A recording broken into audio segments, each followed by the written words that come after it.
Now on News Talk, as part of our autumn season of documentary on News Talk, producer Susan Dennehy and writer Joanna Marsden bring to light the personal memoirs of Donegal man Jack Kerrigan, a member of Ireland's first Paralympic team, in The Boy from the Northwest.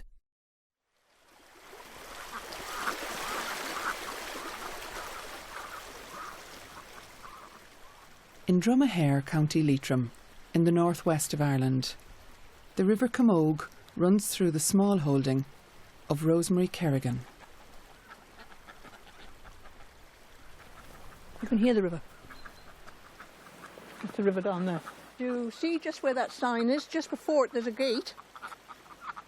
I don't know if you can just see sort of a gate going through there, and where that tree is, sort of just past it would have been a bridge, which the railway would have come across, and actually the stone cottage that you would have seen would have been a gatehouse there. And you know, on a nice day it is really beautiful here. Rosemary settled here in 1979 with her husband Jack Kerrigan. Paralysed as a young man, Jack was one of the first wheelchair users to be visible in Irish society and a member of Ireland's first Paralympic team. Jack, you know, used to push. Well, downhill he wouldn't have to push so much. He'd go down to the bridge down there, and then I'll show you this. From here you'll be able to see. You get a very good view of the river, and in the summertime the river is often very low. And Jack used to go down and go in that gap and sit and watch the bird life. And I remember him telling me how he sat there for half an hour one day watching a stoat gathering stuff up for a nest or something. He was absolutely fascinated. And again, it's a fairly stiff push up the hill to come up. A way of trying to keep fit.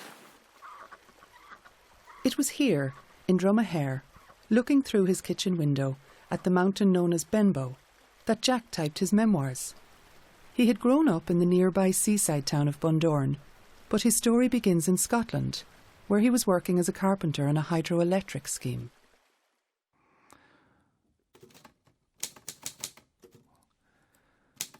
The year was 1949.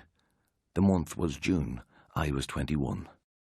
After work one hot day, Jack decides to dive into a local river. As he hits the water, the power of the current changes the course of his life. I was carried to the bridge of Erne Hospital, unconscious, following a high dive from the bridge in the nearby village of Pitlochry. My first reaction was puzzlement. What happened? What exactly is wrong? Why am I lying like this? I try to turn over, but nothing happens. I try again. It seems I cannot get my legs into gear. A dreadful thought occurs. Perhaps they're not there. Gingerly, I put a hand down under the bedclothes, and I find that I have legs, all right. My hands can feel my legs, but my legs don't feel my hands. In my waking moments, I'm terribly uncomfortable. I find it hard to breathe. I ask a nurse for another of those pain-killing injections, which seem to induce delicious unconsciousness and beautiful dreams.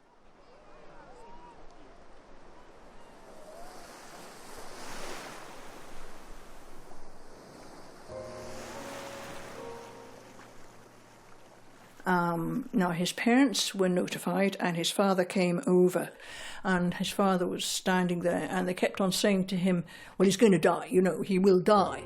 And Jack was lying there, and he's told me, I was saying to myself, I'm bloody well not going to die. And he was struggling with every single breath, but he couldn't speak. And his father was so convinced by what they were saying that he'd be dead within about 24, 48 hours. He went to find a local undertaker, went in to the man's workshop, I suppose, and said, I'd like to order a coffin. And the undertaker said to him, right, what size? So he said, well, I think he's about 6 foot, 6'1" or 2, I'm really not sure. And the man looked at him and said, is this man dead yet? And the father said, no. And the undertaker looked at him and said, go away and only come back to me when he is dead. And that was the first bit of encouragement that man got, and he often used to talk about it later, that it was the undertaker who actually gave him hope.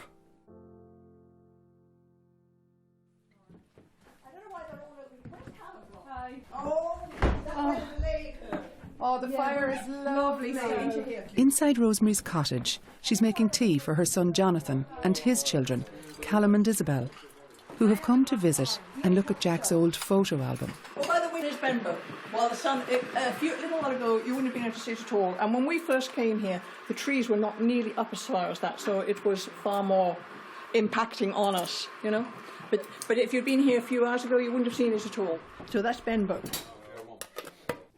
Yes, my name is Paddy Kerrigan. I'm a brother of Jack, 2 years younger than Jack and 4 years younger than our sister.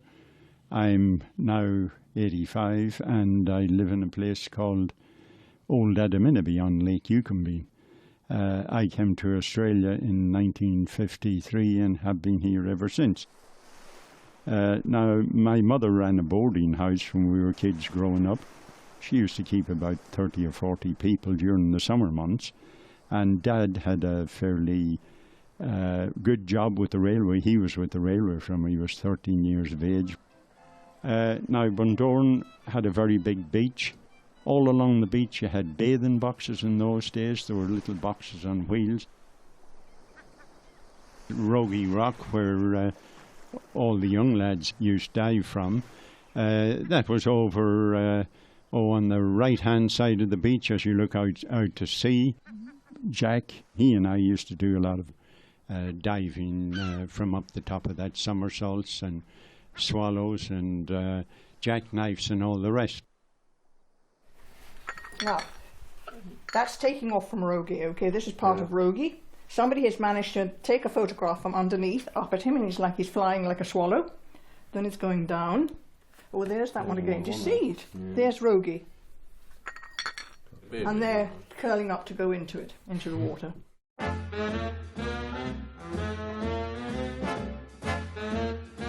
Jack was a bit of a ladies' man, as I say. He was. He looked, about 25 when he was only 14, and he had no problems at the balls and the dances escorting the best-looking girl there home. We had a problem in that you'd take some girl out and you told her you were an engineer or some rubbish like that, and then the next day you might be walking up the street. I was serving my apprenticeship, as Jack did too, as a carpenter and joiner, and you'd be walking up the street carrying a bag of cement on one shoulder and a lather on the other, and you'd see this girl that you'd been, blindsiding at the ball the night before, telling her you were all sorts of a professional person. You coming up, so you'd pull your cap down over your eyes and put the bag of cement on her side and try and get past.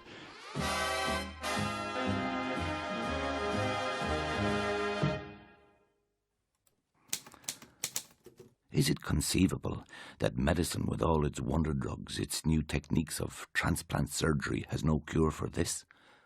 Is this a sort of dump for incurables? Maybe they have an incinerator round the back for the hopeless cases.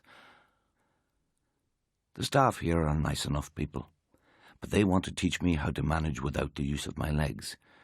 They don't seem to realise that I'm here to be cured and to get back to normality. If I can't be cured, then it's goodbye to job, girlfriend, hobbies, social life, everything worth doing, and back to my mother in a pram. Now, I remember when the news first came and Dad went over and sent back the news. There was no hope, apparently, at that time. They thought Jack would only last a short time. And Dad came home, and then the nuns, we lived right beside the convent, they came to the house anyway and said, well, we'll all kneel down now and we'll say prayers for the repose of Jack's soul, so that he goes to heaven and blah, blah, blah. Well, Dad jumped up and said, look, for God's sake, get out of the house altogether, go back down to the convent, say your prayers down there. We're praying that he's going to survive. How old was he then? He must be, where, Callum? Well, he was hurt when he was 21. He was in hospital for 14 months, so I suppose he was only 22 or so when he came home. And in those days there were no wheelchairs lying about, so it was a matter of carrying him from the hospital out into the waiting car, then take him home and then carry him into our home. I had already set up a bed and hooks in the ceiling and all the rest, so my mother could get him in and out of bed. And first thing he said, when Mum and Dad go off to the church this evening, he said, you and I are going to do something. I said, fair enough. And he said, right. He said, I've been thinking, I don't think I'm paralysed. He said, I think, my legs move and, I can see them jumping at times. I think we should do something about this. He said, if you get a piece of steel out the back and some wires, and we'll hook me up to the 240-volt power.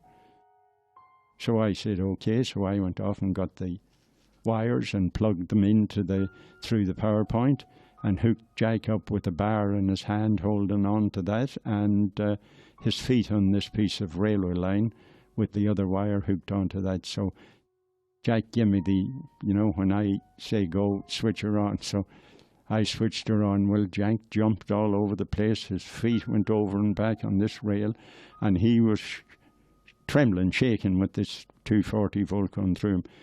So every now and then he'd say, stop, I say, can you walk yet? No, he said, no bloody fear. Another go. He said, I'll give him. So we kept at this for quite a while anyway, but it didn't work. So he was quite convinced then, I think only then, that he was paralysed and that we couldn't fix it anyway. But some of the things you do, for to help somebody that's really, I suppose, at their wit's end. Had I been in a position to dictate, I think I would have shied away from people and spent my time reading and listening to the radio, only admitting a few very special friends. The fact that I was incontinent overwhelmed me with embarrassment, and I was too ashamed to associate with polite society. I was also a sitting duck for the religious zealots, which was heavy going for me. I often quarrelled with my family about their show him to everybody attitude, but they pressed on with my social rehabilitation. And in no time, my bedroom had become a gambling casino, with poker predominating and tea and buns about 10 o'clock every night. Yeah, well, I think it was possibly Christmas time, and I was working in Dublin at the time, and I bought a wheelchair for Jack. I think it cost me £17. So brought that back down with me the next time I went home. My wheelchair was one of those with a sliding footboard and the big solid propelling wheels in front. It was only partially collapsible, but was extremely strong. To be able to move around the house and to eat a meal at the table was a joy. And Paddy, his brother, bought him that chair. When he came home, he had no wheelchair. Is Paddy the one that's in Australia? Yeah. But it's this old-fashioned wheelchair. They have the wooden handles and little wheels at the back. Now, there's a photograph further on of Paddy pushing him. This is all in Bundoran. Yeah.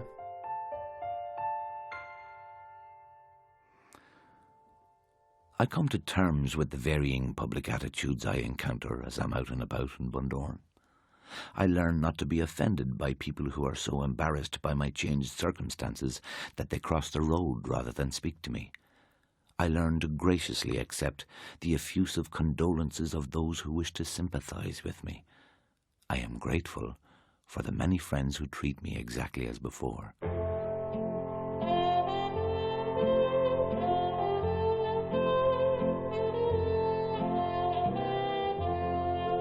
I was dancing with my darling. The first dance I ever attended in a wheelchair was entirely against my own will. I had been very fond of ballroom dancing, and I thought it would be sad for me and embarrassing for the girls I used to dance with if I were to appear like a skeleton at a feast. So ran my argument. But my friend, Mickey McAleer, had made up his mind. I was going. He tilted my chair up onto its casters so that I couldn't hold it. Mickey's argument was that if I was going to die young, I might as well see what I was missing. I enjoyed that night immensely. I met so many people I hadn't seen in a long while, and the warmth of their greetings made it obvious that my worries about the dance had been unfounded. To cap it all, the proprietor of the dance hall took us aside afterwards, and he said that he had been amazed that the girl in the box office had taken our money. From then on, he said, neither myself nor my companion should ever pay going into his ballroom. I had to listen to Mickey crowing all the way home, and from then on, I was as often in the ballroom to suit my impecunious friend as I was to suit my own romantic adventures.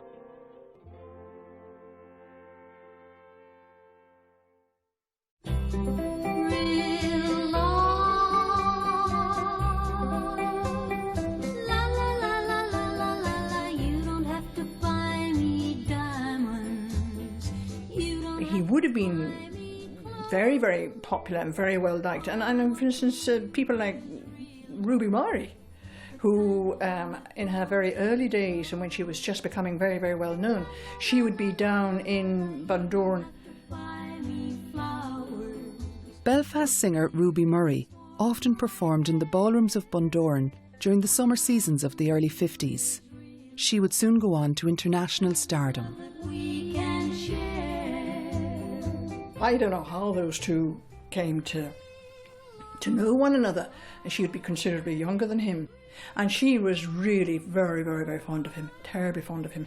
In fact, I only learnt in the last year or so that she would be pushing him in his chair.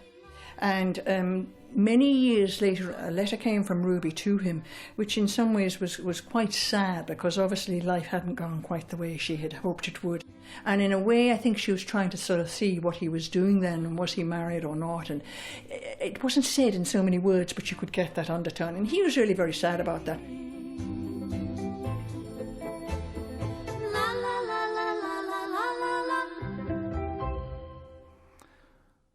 I was at home for 5 years or so when we extended our house. We had a new bedroom built onto the back, and my old room at the front of the house was converted into a sweet shop. It had a hatch that opened onto the street. I could now provide myself with pocket money, for my existence was continuing longer than expected. Indeed, my overdue demise became something of a family joke. Thanks to the diligent care of his mother and the local Jubilee nurse, Jack's health improved. But his heavy old-fashioned wheelchair was difficult to manoeuvre, and he was dependent on others to leave the house. One summer day, a group of my friends decided to take me up Rogie Rock, where we had spent so many happy days swimming and diving before my accident. They knotted their towels together to form a rope, which they attached to my wheelchair, and a bit like huskies with a sleigh, they pulled me across the strand and up the cliff path to Rogie. Despite occasional outings to old haunts like Rogie Rock, Jack still spent long periods of time in bed, and he struggled to envisage a future. Then one day in July 1959, a young priest in a wheelchair called in to see me. Our first few words established that he had suffered almost the same injury and consequences as myself, and yet he had mastered it far better than I had. His name was Leo Close. My name is Bernie Grant, and I was Bernie Close, and I had two brothers, Lone and Brendan. Lone is Leo. We called him Lone, which was the Irish for Leo. We were very close, Lone and I. We really were. Just prior to his visit to Jack, Bernie's brother Leo made history when he became the first wheelchair user in the world to be ordained a Catholic priest. He had found a way around the archaic Vatican rule that insisted priests must stand to say Mass. He was able to stand on a kind of a platform that he had a big belt around his waist and that used to hook on to each side of the platform, on these poles were sticking up. Then he had calipers on his legs and they straightened the legs, you see, and then he'd pull himself up. Now, Lone first met Jack. Some friend must have asked him to go to see him. Jack was at home and his mother was looking after him. Lone felt that he was kind of hidden in a bedroom. And at that stage, that was always kind of the impression you got of a person that was disabled. they were kept in the background. Leo told me more about spinal injury and how to live with it in that first meeting than I had ever heard before. He gave me a demonstration on how to dress myself, how to drive, and advice on a suitable wheelchair. Leo had been rehabilitated in Stoke Mandeville Hospital in England, and we both agreed that I must get there quickly. He spent 3 days in Bundoran, and each day we talked and planned my strategy. Leo's visit made me realise that a choice had to be made.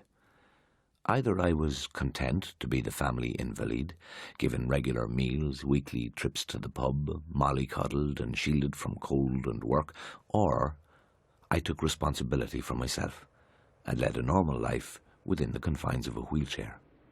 In February 1960, inspired by Leo, Jack made the journey from Bundoran to Stoke Mandeville Hospital in England. At the time, a young Irish nurse was there, training in the new science of rehabilitation. My name is Breed Murphy, that's Brede, and I was 21, just finished my training, general training. This was a very big facility. There were Nissen huts, and there were big wards of 20 patients, or maybe 24. It was the best place you could go if you had a spinal injury. The very best, because Ludwig Guttmann was heading it up. He was a German neurosurgeon, and he was absolutely first class. Before Dr. Guttmann arrived in Stoke Mandeville, young men came in, and because they didn't know how to treat them, they died. They died from lack of knowledge. They weren't turned, and they weren't rehabilitated properly. Now, he changed all that. And to think, wasn't it ironic to think this German came over to make history in England, make history, world history, for the treatment of spinal injuries. Ludwig Guttmann was a Jewish émigré who had fled Nazi Germany in 1939. In the years before the war, Guttmann had seen the Jewish community use sport to raise morale, and he was now using it to build strength and self-esteem in spinal injury patients. I was admitted to Stoke Mandeville Hospital in February 1960. After a week of intensive tests and investigations, the great Ludwig Guttmann and his entire retinue arrived at my bedside. This little man gave me the greatest shock of my life by telling me he could not rehabilitate me. After that had sunk in, he told me I could rehabilitate myself. I remember Dr. Guttmann saying, if you work, we will work with you. But if you don't work, we will send you home. Oh, Jack liked that. I'm telling you, Jack worked. And worked outside the gym. As he worked, I saw him struggling, as I said, to get out of the chair and get back in. To think of the effort that was. And he did that. I'd be doing medicines or going around, and Jack would be down on the floor, struggling to get back up into the chair. And the trick was you put on your brakes. You slid down on the foot plates. You got down on the floor, and then you took a breath and you slid back, and you pulled yourself up by the strength of your arms up into the seat of the chair. And what that meant to him. I spent 6 of the happiest months of my life in Stoke Mandeville. The physiotherapy mostly consisted of sport, and I tried swimming, archery, basketball, field events. I also learned wood turning in the occupational therapy workshop. Working with wood again gave me considerable satisfaction and made me feel useful. I had my whole concept of paraplegia rearranged, and by the time I was discharged in August, I had been completely re-educated. Jack is a very good example of somebody who had not basically done any sporting things until he went to Stoke Mandeville. And they had questioned him as to what he had done before he got hurt. And one day, the then gymnast came to him and said, you used to do swimming, didn't you? And Jack said, yes. He said, right, well, you're going to do it again. And Jack said, sorry. At any rate, he must have been put in his wheelchair, and he was taken down to the swimming pool, and he was tipped in. He said, to his amazement, he didn't sink. he actually floated and started to manage to move his arms around and realised, like, oh, I could do it.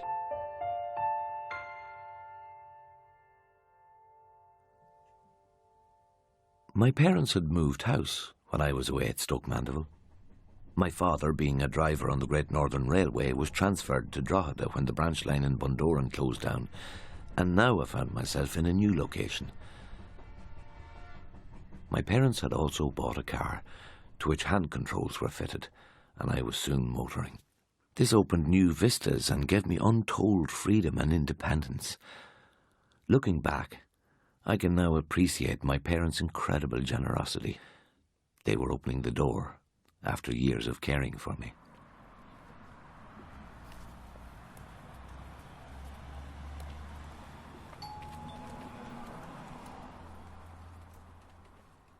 I'm Oliver Murphy. I'm from Drogheda. I live here, and that, but just about 400 yards over the road is where I grew up, in number 8 Boiler Riley Terrace. In 1959, Oliver Murphy was paralysed in an accident at the sugar beet factory where he worked. Like Jack, he had travelled to Stoke Mandeville to be rehabilitated. And that's where I met Jack first, and that's where we became great friends and remained great friends.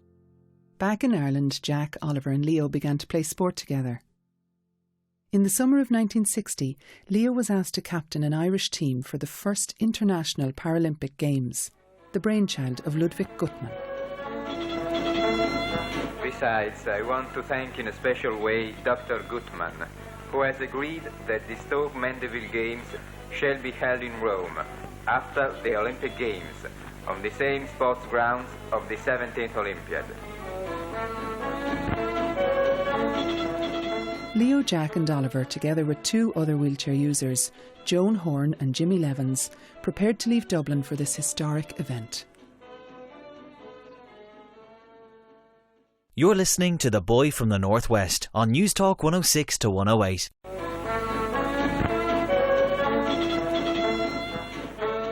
In September 1960, the Irish team prepared to leave for the first Paralympic Games in Rome.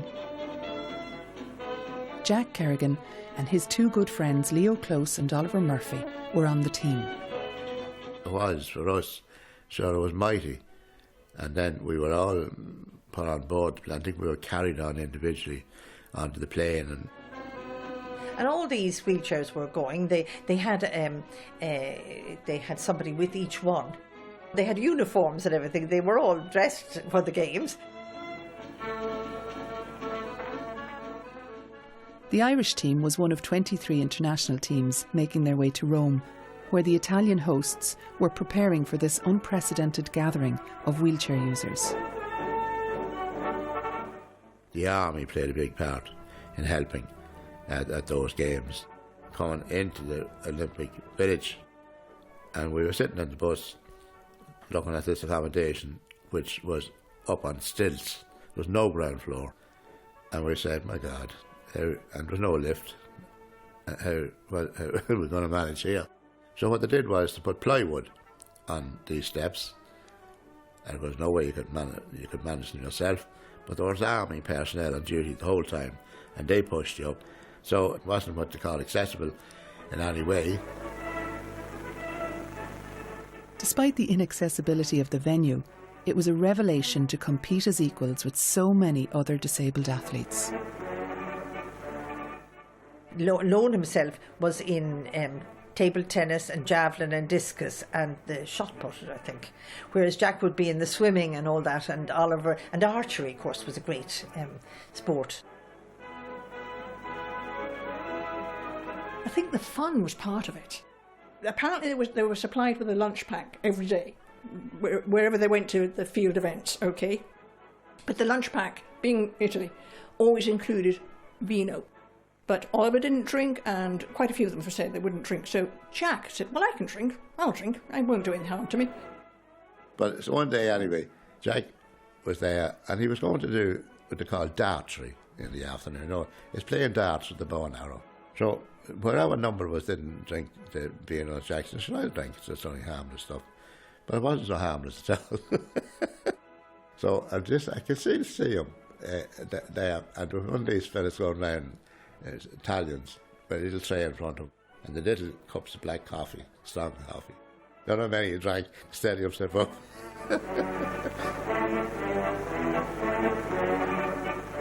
And I remember I found a telegram there lately sent to my parents from Loan saying 1, 2 goals. Just lovely, just signed Loan. You know, the old telegrams, they were just lovely. The 2 golds had been won by Joan Horan in archery and swimming. Jack had tied for 3rd place in the men's breaststroke. But what the team had gained was more than medals.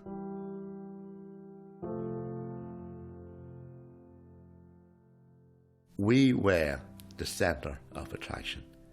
We were the centre. We were, absolutely. People in the wheelchairs. Was about 500 there from the 5 continents. And first time this ever happened in the world ever before. And we were the centre, so we really were elevated. We were elevated. And I've said this so often, that when I came back from Rome, I was way up here. And I never came down. I never came down. It's a great feeling of achievement and confidence going into, you know. What the hell, you're in a wheelchair, that doesn't really matter. Forget about the things you can't do. There's so many things you can do that you really can do.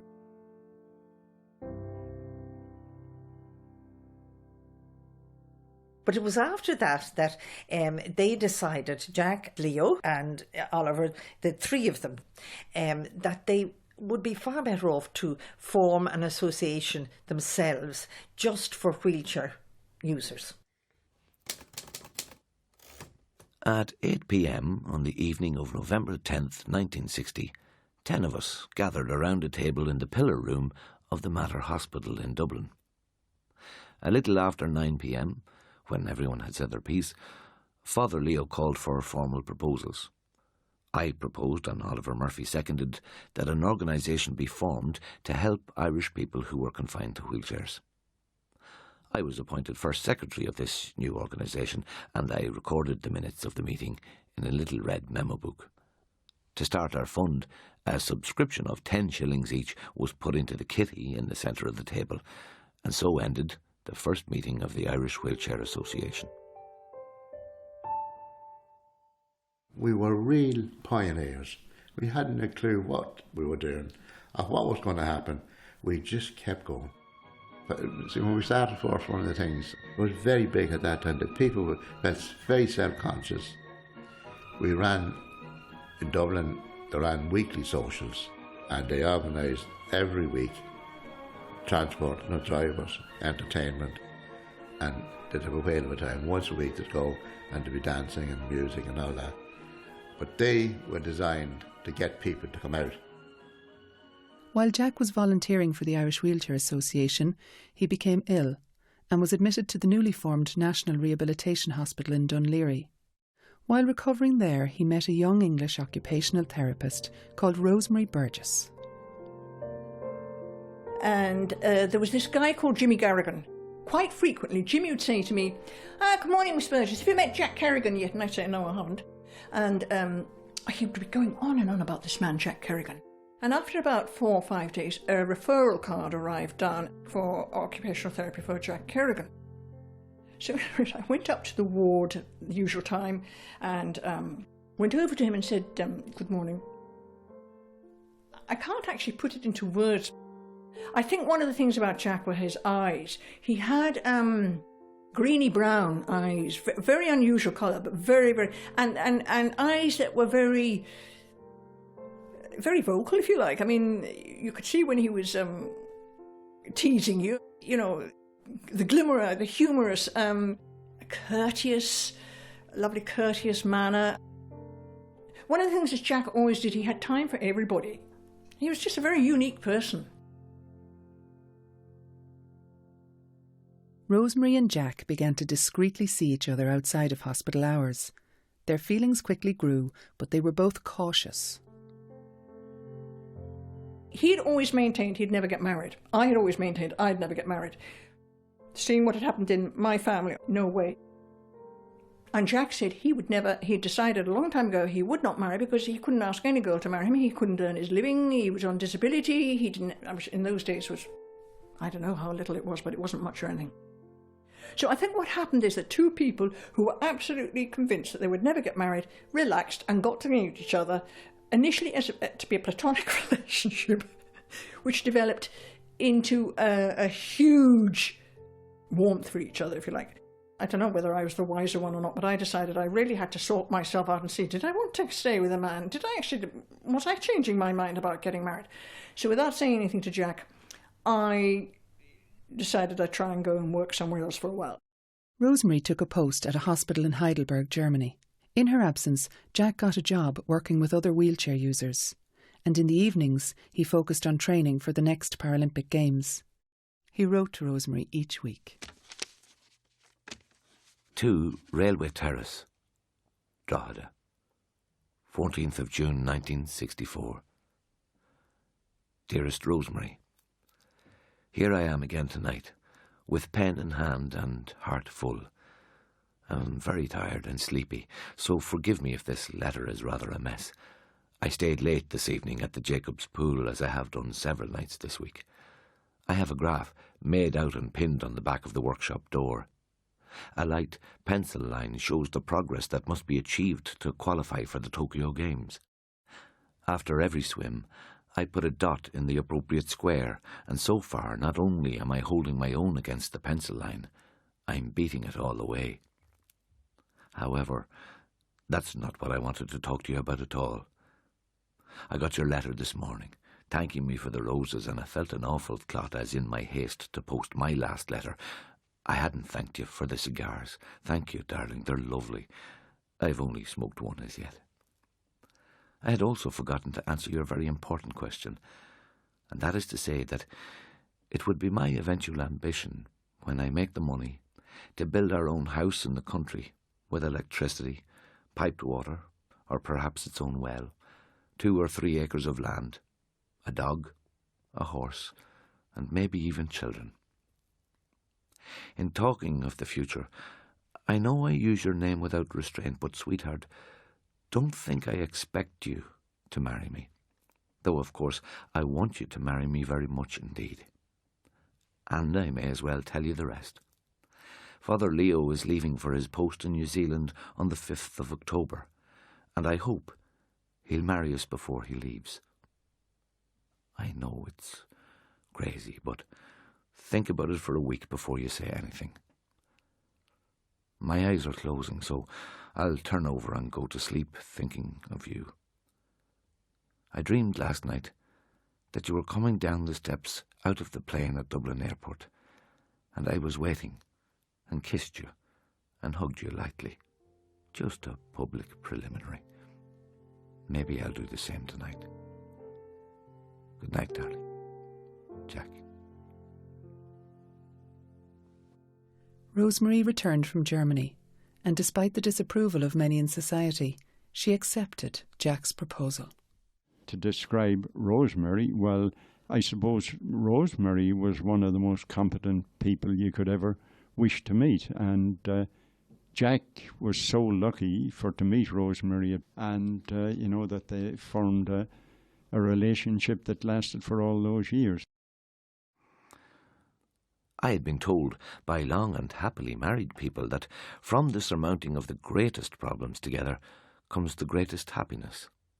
I believed this, and looked forward to our future not so much as a bed of roses, but as an uphill climb in which the view from each stage would make the effort of getting there well worthwhile. With Rosemary by his side, Jack began to achieve the hopes and dreams he had set out in his letter. He went on to represent Ireland at 2 further Paralympic Games, and he and Rosemary also became parents. In 1970 and 72 we adopted our 2 boys, Jonathan and Paul. Both of us became part-time employees, enabling us to rear our lads with the very minimum use of babysitters. Jack would have been a fantastic father. He'd helped look after his sister's young children. I can remember him playing with Jonathan. Jack would be in bed maybe, and I'd give him Jonathan to look after. I'd be out in the kitchen and I'd hear this little child chuckling away, and Jack would be lying there and he'd have him up here like this and bringing him down, and, you know. Jack was so strong he could push up his child up in the air, and the child would and bring him back down again and playing with him. In 1976, Jack, Rosemary and their 2 small boys travelled to Australia to visit Paddy. While there, Jack got news that his old friend Leo, who was now living in New Zealand, was unwell. Jack was visiting Australia. I think he had a brother in Australia, and he was over visiting his brother, and he decided he would like to come to see Lone. So it was a wonderful thrill for both of them. I wasn't there for the actual meeting, but it must have been a very warm meeting and very hard on both of them. There was Jack. He had, I suppose, Lone had got him out of the bed. Sorry, and Lone was there in the bed himself, and he was dying. So it was very hard. Now, Jack had to leave him before he died, and that was very hard too, you know, because they knew they would never see each other again, you know. Leo's death caused Jack to reflect on his own life, and soon after he and Rosemary returned to Dublin, Jack made a decision. And I can remember going home one day and him saying that he'd been to the bank and talked to the manager. And he said, yes, he says we could sell this house, and I forget what he suggested. And I said, sell the house? He said, yeah, I want to go back up to the northwest. And he really did want to go. And this was going to be a total change, and we were going to, you know, but anyways, I agreed.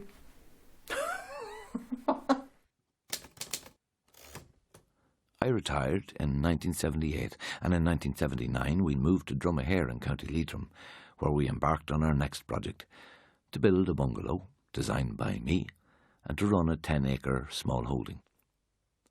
I am now part house husband, as the jargon goes, and part smallholder. In many ways, we were very lucky to get this site, because it was what Jack actually has specified a few years beforehand to a local auctioneer. You know, Jack always had this hankering to come back up here, and he said, well, listen, if you can find a place on a hill with a river nearby and a good view. So we are here, we have a river going through our land, and we have a lovely view of the mountains. Jack loved being back in the northwest, and he gradually added geese, ponies and goats to the small holding. He encouraged his old friend Oliver to visit. Oliver was by now married to Joan. When they moved to Leitrim too, myself and Oliver went on a visit, and Rosemary was working and he was looking after the two lads, and oh God, he was so terrific. And at that time they just had a mobile home, and because they were building the house, but they were a very happy couple. Oh, very. Really, he thought the world of her and she of him. One of the things I remember now too about one of the days we were up with Jack, and the way he could milk the goats. And what it was, he had the field, and he had a little hut that he could go into, and the goat could come in out of the field and come up on a platform in front of where Jack was sitting. He'd milk the goat, take the bucket out, and let the goat out the other side back into the field, and the next goat would come in, and Jack had milked the goat. That's true, and he made all that himself. Jack immersed himself in the rural way of life, becoming passionately involved in campaigns to protect his beloved Leitrim landscape. I can see the day, I don't know the date or anything, okay, but I can remember Jack was busy, I don't know what he was doing, perhaps washing up, and I must have been doing something here beside him, and we were just discussing, we started to talk about, somebody must have died or something, and I think I was the first person to say, well, listen, if I die before you, I hope you meet somebody, and he said the same. Somehow he said he didn't want to be buried. I said, what do you mean you don't want to be buried? He said, I don't want ever to be put in the ground. I can't bear the thought of the worms eating me, which I think is actually very funny. I said, well, what do you want? And he said, no, I want to be cremated. So I said, right, and where do you want the ashes to go then? And he said, up on Benbow. And that's Benbow over there. Jack continued to work tirelessly for the Irish Wheelchair Association, and his door was always open to young people who were coming to terms with life in a wheelchair. He wrote his memoirs, thinking his story might give them hope. When I look back over the past 40 years, It's hard to say exactly when my rehabilitation ended and normal living took over. The most important achievements of my life have been ordinary things, like having a family, contributing to society, earning the respect of my fellow man. I would not have considered these things possible in my early days of hospitalisation, and nor did anyone else. Oh dear, let's do warm up on this. The tea things cleared away. Rosemary, Jonathan, Callum and Isabel prepared to drive up the mountains towards Benbow, to the place where Jack's ashes were scattered after his death in 1994, at the age of 65.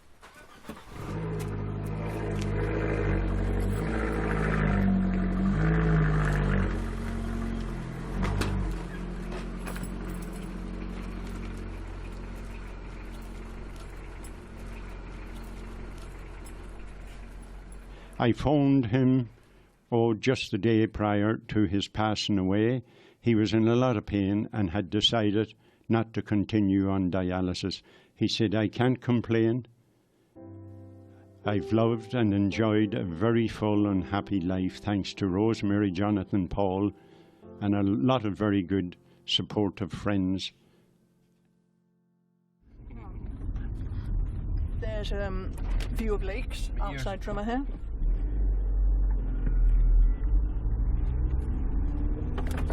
And on a clear day, it's magical. You can see Sligo Hills, the Donegal Hills, you can see everywhere. So that's one of the reasons why he would have liked it so much.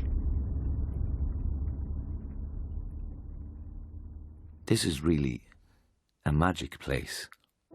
Yeats talked about his Celtic twilight, where you are halfway between reality and this sort of other world, and that's really part of all that's here.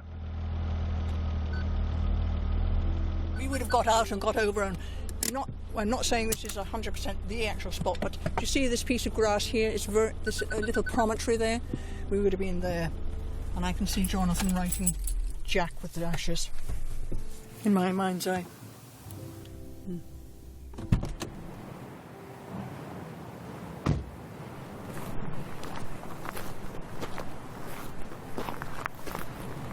There's the wee town of Hamilton down there, you see.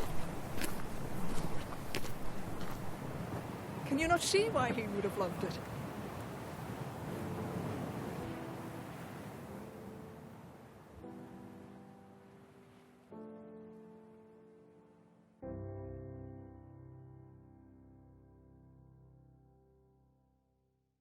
The Boy from the Northwest, the Jack Kerrigan story, was written and researched by Joanna Marsden. Jack's memoirs were read by Michael Murphy, and original music was by Andrew Sinnott.